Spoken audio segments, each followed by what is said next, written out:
Assalamualaikum warahmatullahi wabarakatuh. Selamat berjumpa kembali bersama saya Susi Susani dalam acara Public Update.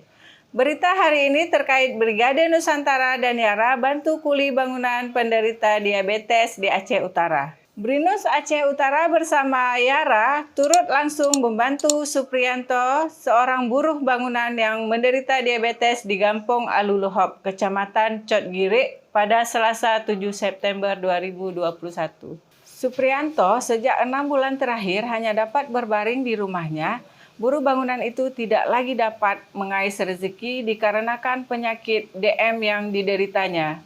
Ketua Brinus Aceh Utara, Abu Bakar, didampingi Kepala Yara Perwakilan Aceh Utara, Iskandar, mengatakan bahwa mereka tersentuh hatinya dengan kehidupan Supriyanto yang tidak bisa bekerja lagi menafkahi keluarganya karena penyakit yang dideritanya. Yara bersama Brinus Aceh Utara juga membawa sedikit bantuan sembako dan juga uang tunai untuk membantu keluarganya dikarenakan pihak terkait telah melihat langsung kondisi Supriyanto di mana beliau sedang sakit dan tidak bisa beraktivitas seperti biasanya. Keluarga Supriyanto hanya mengandalkan upah kerja istrinya mencari brondolan sawit. Dalam kunjungan tersebut, Brinus bersama dengan Yara juga melihat langsung kondisi rumah yang ditempati keluarga Supriyanto.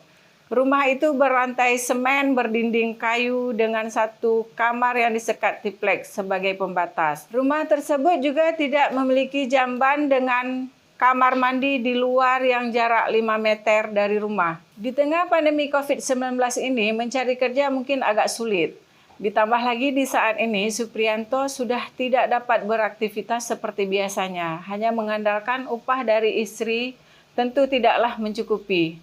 Semoga sedikit banyaknya bantuan yang diberikan dapat memberi manfaat.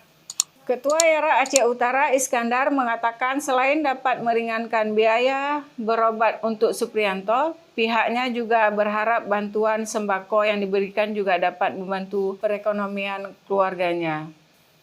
Demikian public update hari ini. Terima kasih. Assalamualaikum warahmatullahi wabarakatuh.